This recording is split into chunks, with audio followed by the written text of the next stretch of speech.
तो hello everyone, welcome to competitive learning. तो आज हम एक इम्पॉर्टेंट टॉपिक जो हिस्ट्री का एक रिवॉल्ट है, बहुत ही इम्पॉर्टेंट रिवॉल्ट है, जिसके बारे में बात करेंगे। उससे पहले मैं आपसे कहना चाहूँगा, अगर आपने चैनल को सब्सक्राइब नहीं किया है तो सब्सक्राइब ज़रूर करें और press the bell icon for further videos like this. तो इसके कुछ इम्पॉर्टेंट, जैसे इसका एक बहुत ही बेहतरीन क्वेश्चन है कि उस समय आपका जो गवर्नर जनरल ऑफ इंडिया 1857 के रिवॉल्ट के समय कौन था। तो ये काफ़ी एक इम्पॉर्टेंट क्वेश्चन है।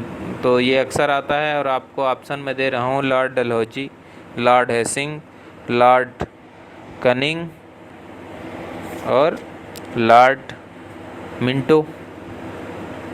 तो कुछ तो ऑप्शन ऐसे ही हैं, जैसे आपका बाहर हो गया, आपका लॉर्ड कॉर्नवालिस और लॉर्ड मिंटो तो एकदम ही बाहर कर देंगे, है ना, क्योंकि ये 1786 और 1807 और 13 में थे। तो हम बात करेंगे कि यहाँ पे ऑप्शन सही है लॉर्ड कनिंग, क्योंकि डलहौजी की नीतियों के कारण हुआ था, लेकिन डलहौजी उस समय नहीं था, बाद में पहले अनेक्स करता है, लेकिन जब विद्रोह होता है, रिवॉल्ट होता है, तब डलहौजी नहीं रहता। तो शुरू करते हैं। तो पहले बात करते हैं कि इसके कारण क्या थे। हम सीधे पॉइंट टू पॉइंट बात करेंगे, एक जैसे आपकी आंसर राइटिंग टाइप का, या पॉइंट टू पॉइंट की क्या कारण थे। तो जैसे पॉलिटिकल कारण थे कि नाना साहब को भाई पेंशन वेंशन के लिए मना कर दिया गया था, वो एडॉप्टेड सन था पेशवा बाजीराव द्वितीय का, तो डॉक्ट्रिन ऑफ लॉ के कारण उसको वारिस ही नहीं मान रहे थे ब्रिटिशर्स। फिर आता है लखनऊ। लखनऊ को अनेक्स कर लेते हैं आप 1856 में, कि आप गलत तरीके से शासन करते हैं अवध में, और उनको अनेक्स कर लेते हैं। और फिर झांसी को अनेक्स करते हैं डॉक्ट्रिन ऑफ लैक्स पे, कि भैया झांसी में तो भाई साहब आपने तो बच्चा गोद लिया है, तो आप हम नहीं अनेक्स करेंगे, हाँ ये तो हमारा शासन चलेगा, आप गोद वाले को हम वारिस ही नहीं मानेंगे, ऐसा। फिर मिलिट्री डिस्क्रिमिनेशन होता है। मिलिट्री डिस्क्रिमिनेशन ये होता है कि सैनिकों को जो है, एक तो वेतन कम मिलता है, बाहर जो इंडिया के ब्रिटिश इनके सैनिक थे, ब्रिटिश इंडिया के सैनिक जो थे, उनको, जो भारतीय सैनिक थे उनको कम वेतन मिल देते थे, और जो उनके सैनिक थे उनको ज़्यादा मिलता था। दूसरी चीज़, इनको सूबेदार से ऊपर की किसी रैंक पे पहुंच नहीं सकते थे, इनको अनेक, चाहे कितने भी काबिल हो आप, मैक्सिमम सूबेदार बन सकते हो। तीसरा कारण था कि उन पे नस्लीय टिप्पणियाँ करते थे, नस्ल भेद की टिप्पणियाँ करते थे, उस पर डिस्क्रिमिनेशन होता था। तो वो शुरू से होता था, तो वो एक बड़ा मुद्दा था, वो भी एक बड़ा कारण था। फिर तीसरा था ब्रिटिशर्स कई सारी जो पॉलिसीज़ थी, ऐसा कि कई सारी जो प्रथाएं थी उनको ख़त्म कर रहे थे, और चर्च के जो मिशनरी थे वो अपना प्रचार प्रसार कर रहे थे, तो धार्मिक भेदभाव बहुत ज़्यादा बढ़ गया था। और तीसरा एक और कारण था कि जो सोल्जर्स थे उनको एक इनफील्ड राइफ़ल का मतलब इनफील्ड राइफ़ल यूज करने को कहा जाता था, जिसकी कार्टेज थी उस पर एक कवर होता था, जो माना जाता था कि सुअर या गाय की चर्बी से बना हुआ है, कार्टिज बनी हो, तो उसको मुंह से खोलना रहता था। तो हिंदू जो सैनिक थे उनके लिए गाय का मांस, और जो मुस्लिम सैनिक थे उनको सुअर का, तो उससे परहेज करते, तो उस वजह से एक और विद्रोह का कारण था। इकोनॉमिक ग्रीवेंसेज में ये कहेंगे कि जो आपकी समस्याएं थी कि ये बहुत ज़्यादा टैक्स लगा देते थे, और जो टैरिफ्स थी पॉलिसी, मतलब आपको व्यापार करना है तो उसकी भी पॉलिसियाँ डिफरेंट थी। तो इसके कारण जो ट्रेडिशनल हैंडीक्राफ्ट था, हथकरघा उद्योग भारत में काफ़ी फेमस था, तो मैक्सिमम जो कपड़े का व्यापार करते थे भारतीय, जो दुनिया को इंपोर्ट एक्सपोर्ट करते थे, तो वो पूरी तरह से ब्रिटिशर्स ने ख़त्म कर दिया। और इसके कारण और ज़्यादा दिक्कतें हो गई, लोगों के पास पैसा नहीं था, और हैवी टैक्सेशन, मतलब आप आय का पूरे स्रोत आप खींच लिए जा रहे हैं, लोग भूखों मर रहे हैं, तो अपने आप ही दिक्कतें होंगी। फिर कहाँ से शुरू हुआ रिवॉल्ट का, कहाँ से शुरुआत हुई। तो रिवॉल्ट शुरू हुआ, तो पहला तो बंगाल की नेटिव इन्फेंट्री थी, 19th नेटिव इन्फेंट्री बहरामपुर की थी, उसने राइफल, जो इनफील्ड राइफल थी, उनको कहा भाई साहब हम नहीं यूज करेंगे। और फिर मंगल पांडे जो 34वीं नेटिव इन्फेंट्री के सैनिक थे, तो इन्होंने अपने सार्जेंट मेजर को मार दी गोली, और फिर उनको फांसी पे लटका दिया गया। तो फिर उसके बाद अगला जो शुरुआत हुई वो मेरठ से हुई। मेरे पहले तो मंगल पांडे ने मार दिया, उससे पहले बहरामपुर में सैनिकों ने मना कर दिया था।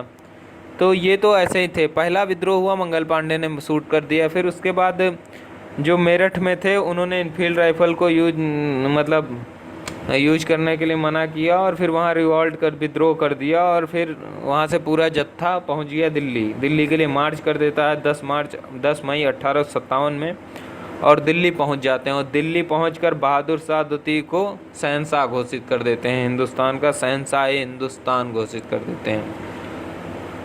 तो और इसके बाद फिर क्या थे कि कौन कौन से रिवॉल्ट के सेंटर क्या थे, जैसे दिल्ली में तो ये जाते हैं बहादुर शाह जफर को के नाम का शहंशाह घोषित कर देते हैं, क्योंकि इनको एक बड़ा नाम चाहिए होता है सैनिकों को। तो फिर इनका जनरल रहता है वो बहादुर शाह द्वितीय, सॉरी जफर अगर बोल दिया हो तो माफ़ी चाहूँगा, बहादुर शाह द्वितीय। जनरल बख्त खान इनका जो था जनरल था, जो वो वहाँ पे लीड करता है सब कुछ।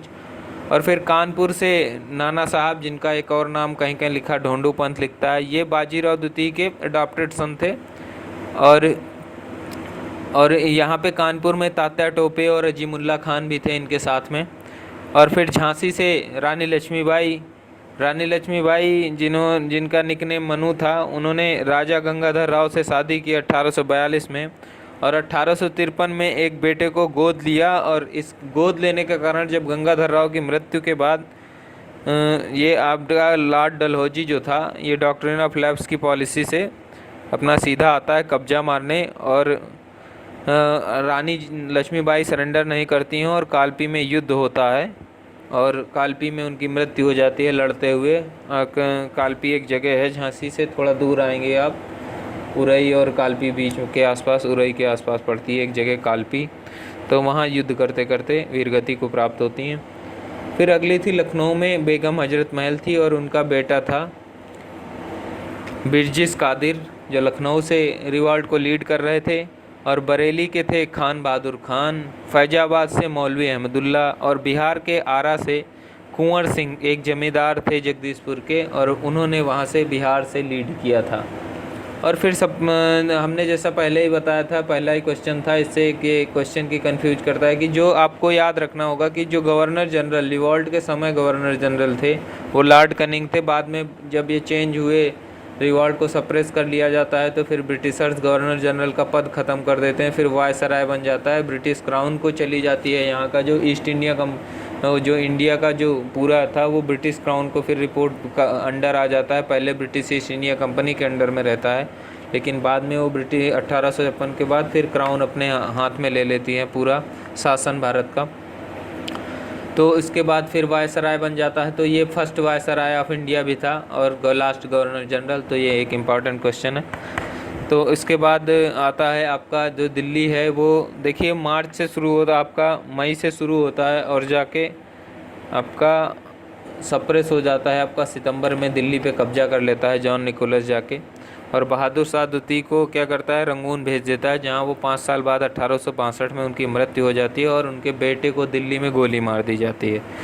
और ह्यू रोस, जैसा आपने अभी झांसी की रानी आपने पढ़ाई हो, ह्यू रोस के बारे में, ह्यू रोस कब्जा कर लेता है 17 जून 1858 में। झांसी की रानी वहाँ पे बैटलफील्ड में वीरगति को प्राप्त होती हैं। और कानपुर को 6 दिसंबर 1857 में कोलिन कैंपबेल कब्जा कर लेता है। नाना साहब और हजरत महल जो थे, बेगम हजरत महल, दोनों नेपाल की तरफ नेपाल निकल जाते हैं बच के। और फिर लखनऊ को रिकैप्चर करते हैं 21 मार्च 1858 में। लखनऊ पुनः ब्रिटिश के कब्जे में चला जाता है। सबसे आई थिंक लास्ट में लखनऊ पे ही कब्जा किया था, नहीं लास्ट में तो इन्होंने ठीक है तात्या टोपे को एग्जीक्यूट किया। लास्ट में लखनऊ में कब्जा करते हैं 21 मार्च 1857 में कोलिन कैंपबेल, हॉलैक और आउटरम मिलके। विलियम टेलर और इग्रे सप्रेस करते हैं आरा के रिवॉल्ट को। तात्या टोपे जो थे वो उनके कोई मित्र थे, वो उनको धोखा दे देते हैं और 15 अप्रैल 1859 में उनको मार दिया जाता है। तो आई थिंक यही सब कुछ पूरी मैंने बात बता दी। अब कहानी के फॉर्म में नहीं बताया, मैंने पॉइंट टू पॉइंट बताया है। आपको ये पॉइंट्स आप कहीं नोट कर सकते हैं या याद रख सकते हैं अगर याद करने के लिए। तो I think that's enough. Revolt के मैच की रिवॉल्ट शुरू कहाँ से हुआ, उसके कारण क्या थे, हमने कारणों के बारे में बात की, फिर कहाँ से शुरुआत कैसे हुई, और फिर जो लीडर्स थे उनकी बात की, फिर कैसे रिवॉल्ट को किसने सप्रेस किया, इसके बारे में हमने बात की। That's enough for today's class. Thank you, thanks for watching the video. Don't forget to like, share and subscribe. and follow us on Facebook, facebook.com/competitive learning.